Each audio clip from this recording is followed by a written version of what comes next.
I want to know where your key, because I'm curious, because I think it's a good way to get at what your platform is particularly good at. So, I mean, we don't have want to go users. First, we could ask someone else. No, I mean, I'm fine. We have users across the board. I mean, for instance, on my yearbook, it's a younger demographic. So it's like kids. They generally don't have credit cards, and they use their mobile phone, and that's the principal. I mean, the main reason for them to use mobile. On Facebook, we actually ran a survey recently and found out that our demo skews slightly towards female and older than 20 years old, so 20 to 30. So I get it. You guys can work with anybody can use your different payment methods, but you have to bet your company, and you have to pick 10 years. And granted, you're going to have to close down a lot of other opportunities, but which one are you going to take? I'd say 1825, and banked or unbanked, doesn't matter. Female or male? Since it's slightly female, I'd say female. Okay, next. 20 to 30 male. Jamaicans.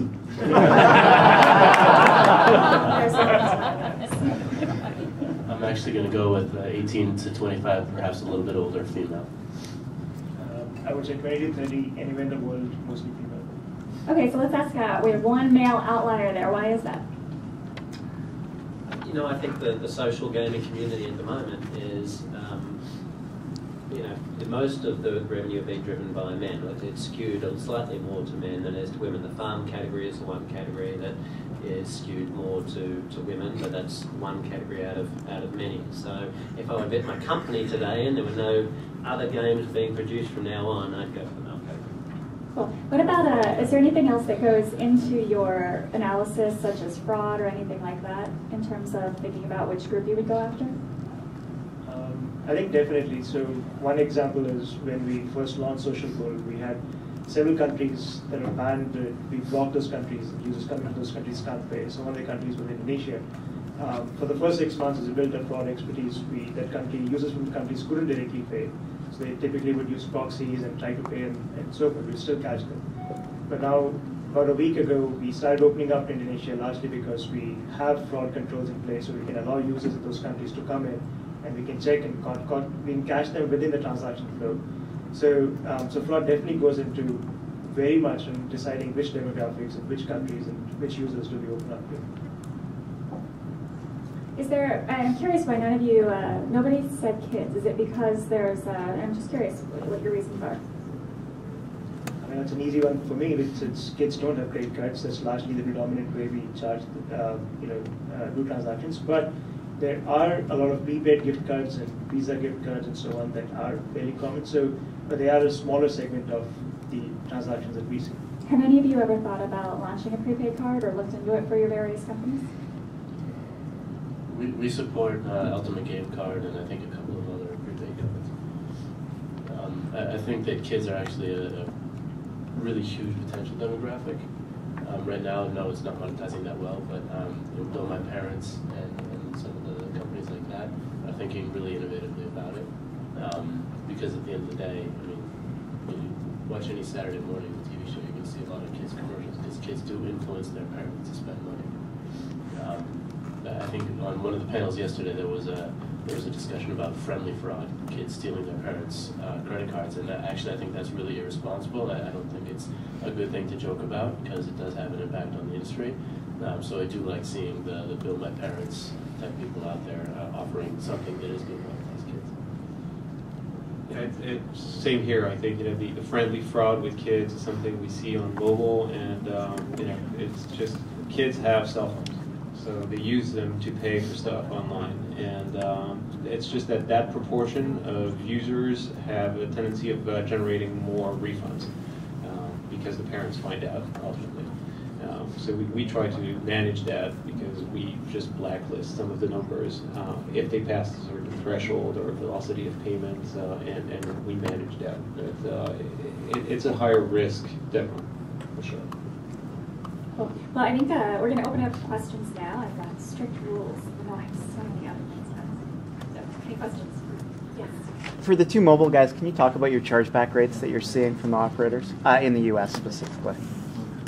Can you specifically? Yeah. So low single digits. Okay. One of the first things we did in terms of hiring is we hired Martina, I believe is actually in the audience. She ran risk and fraud for PayPal before that, eBay before that, Amazon, and actually was helped create the FICO score that we all know and love. And so she built a lot of our velocity engine limits across the U.S. and countries and all the sort of tools in place to be able to manage the risk, blacklist and gray list. And then the other thing we do is we automatically take refund data from carriers incorporated back into our system on a daily basis to make sure that we are tracking any sort of changes to these limits and velocities. Yeah, I know you didn't ask about globally. The great thing also, though, is, and so we're in 50 plus countries, and globally we see sort of next to nothing in terms of refunds. America, because of the relationship with carriers and their customers, are more likely to have higher refund rates than you'll find outside of the U.S. Yeah, same here. We have a refund rate across the board that's lower than 1.5%. And again, we have similar systems in place to blacklist numbers of users and people who show a pattern of high velocity of transactions in a short amount of time. So pretty similar. Next question. Yes. Kind of a general question about carriers. Where are they on this? Are they helping? Are they hurting? I'm going to repeat that because just to make it louder. So she asked where carriers are on all of this, and are they helping or hurting? Well, I mean, as far as we're concerned, it's definitely very painful to work with them. We have relationships with over 107 carriers. Out of these 107 carriers, 80 plus of those are direct carrier relationships that we have to manage.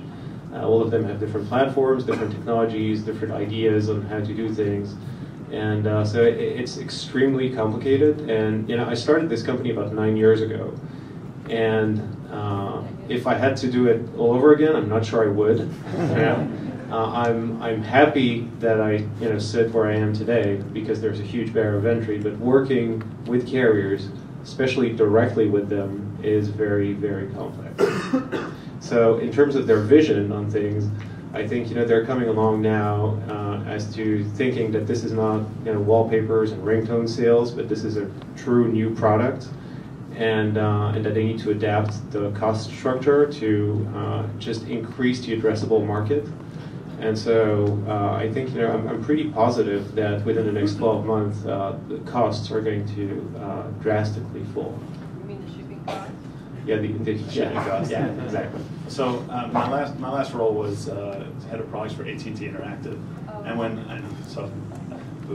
but actually it was via an acquisition, so it wasn't my choice. A great learning experience. And in leaving to go do a payments company where we focus specifically on payments, never sort of started in the ringtone or wallpaper world, we hoped that we would see a shift in the carrier's mindset, look at Korea, look at Japan, and see these as models. But I assumed that it would happen sort of 2010, 2011, we'd build out the infrastructure to be in place and build the case. And in our relationships with the carriers that we're seeing now, the shift is happening dramatically, it's happening a lot quicker, but it's all sort of relative. It doesn't work in the sort of internet pace that we're used to and comfortable with. So you'll see the first big American carrier announce lower rates by the end of this year. And then, as we hear from inside the carriers, they all call themselves fast followers. So we'll see what actually happens. But I assume that in the first half of next year, you'll see a lot lower rates than the 40-45% takes you see in the U.S. today. Yes. The comment was made that built-in phones would have the opportunity to significantly adjust. Try that in English. The built-in phone would significantly increase the conversion rate from 3% to some big chunk of 97%. But the previous panel said that 50% is credit card, PayPal, and built phones like 15%. So that suggests actually of that large addressable market, it's actually a really small part of it that's being uplifted. It's clearly material and it's important, but not on the scale you're describing. Do you have a follow-up? Sure. Yeah, I think first of all, you have to understand who your users are, and I think in the industry, some people call them the whales. And the whales are that 1% or 2% of your user base who are spending like crazy, and they're going to try to have the best deal possible. But to get them to become whales, you need to convert them into paying users. And so that 15% you're mentioning is generally low from our experience. We see much higher impacting results on our end, but it's new users that have never paid you before. So it's potentially people that have never ever transacted before. And if they want to make more expensive transactions, because like if you take like Texas Hold'em on Facebook by Zynga, people are spending